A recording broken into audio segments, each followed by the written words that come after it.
She waited 12 years behind steel, and just as they planned to release her into the wild, no one thought she'd survive. The same people who once kept her locked away now sent her into the unknown, as if age had made her disposable. But when Cody returned, the boy she never forgot, one sound changed everything. And you won't believe what happened when that lioness heard his whistle, and how justice, in the most unexpected form, finally came full circle. At sunrise, in the heart of Teton Wildlife Preserve, Wyoming, the forest seemed to exhale. A gentle wind whispered through the towering pines, brushing needles against each other like an old lullaby. Pale morning light filtered through the mist, casting trembling golden strands across the fur of a lioness standing on a ridge. Her name was Mara. She didn't move much these days, only when it truly mattered. Her bones were slower, but her eyes still held storms. 18 years old, a miracle in itself. Most lions never lived this long, especially not in captivity. But Mara was never just a lion. She was a survivor. She was a memory. She was a promise.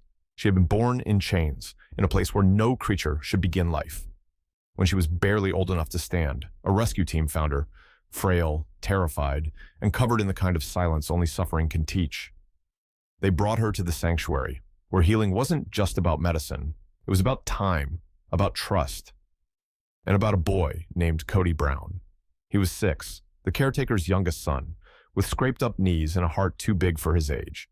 He wasn't allowed inside the enclosures, of course, but every evening, like clockwork, he would sit just beyond Mara's fence, legs crossed, back straight, and he would whistle. Not loud, not shrill. It was soft, a little off-pitch, like the way someone whistles for a puppy who might not come. It wasn't much, but to Mara, it was everything. It was her first thread of safety, her first anchor in a world that once hurt. They grew up together, in parallel. He would leave school and come straight to her, showing her drawings through the wire, or reading books aloud like she was the only one who could listen. She watched him grow taller. He watched her grow stronger. And then, he was gone.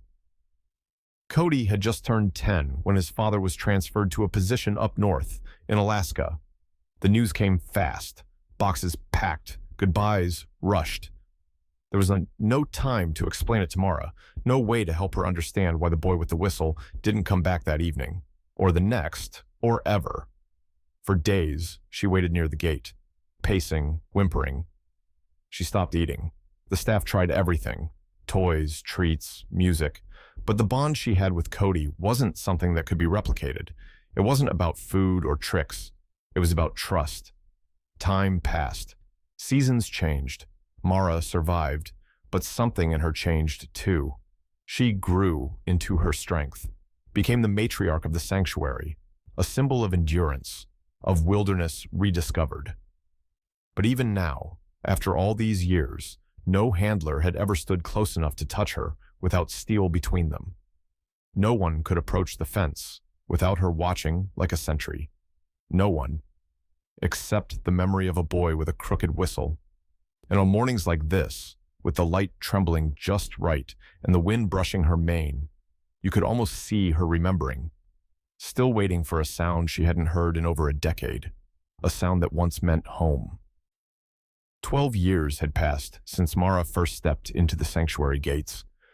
12 years since she had collapsed on the floor of that transport crate, ribs showing, heart barely beating. Now, on the anniversary of her arrival, the board made a decision. One last experiment, one last act of dignity before her age caught up with her. They were going to open the gates, not into the wilds of Africa, but into a secluded, protected range deep within Grand Teton National Park. A soft release, a chance to feel earth again. Wind, rain, not through steel bars.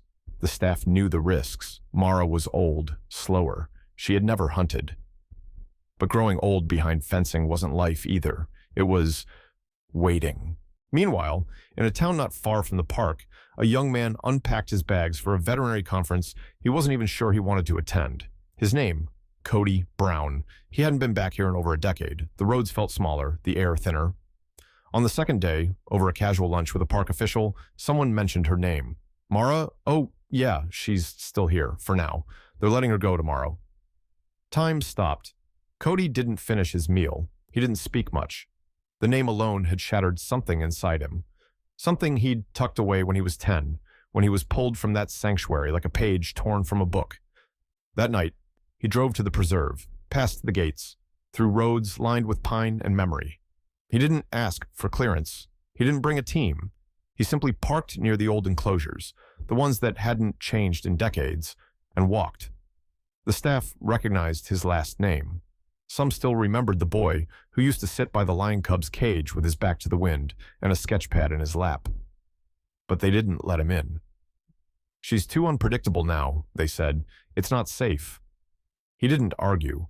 Cody stepped toward the edge of her enclosure. Slowly, carefully, like someone approaching a holy place. His heart thundered in his chest, breath caught in his throat.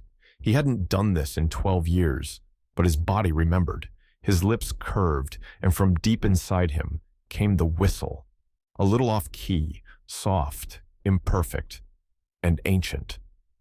Across the enclosure, Mara froze mid-step, her head turned, ears twitching, the scar above her eye catching the low light. Her breath hitched, and then her eyes widened, not in fear, but in something deeper, recognition. She took a step forward, then another.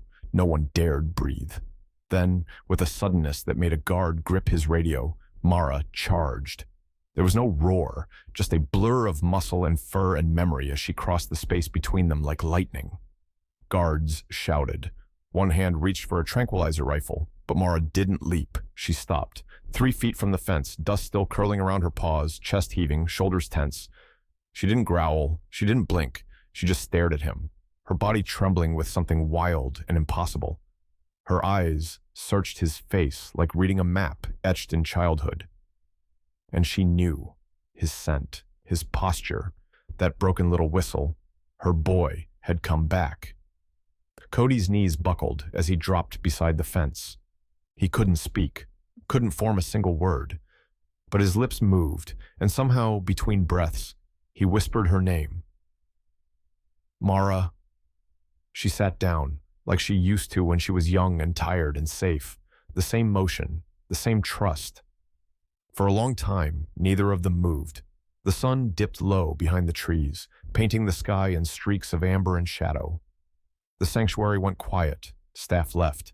Lights dimmed, but Cody stayed, knees in the dirt, fingers curled in the grass just inches from the mesh. And Mara, she didn't leave either. She kept watch, because for the first time in 12 years, he was home. At dawn, the gate opened. Mara stepped into the wild with the weight of a lifetime in her stride. Every 10 paces she turned back, as if searching for someone, for him. Cody couldn't let her go. He applied to stay as a volunteer, trained, tracked, and every evening Mara appeared, distant, silent, but always there, like she knew. Then came the storm. She vanished. Days passed. Most gave up. Cody didn't. On the 5th day, he found her in a rocky ravine, injured, alone, but unafraid. He whistled. She didn't move. She didn't run. She let him come close. He saved her. After surgery and months of healing, Mara walked again. A special habitat was built just for her, wide open, filled with sky. Cody stayed too. Now, on quiet evenings, he whistles softly by the fence, and from the tall grass, the old lioness rises and walks toward him. Because after 12 years apart, she still remembers her boy, and some bonds, no matter how wild, never break.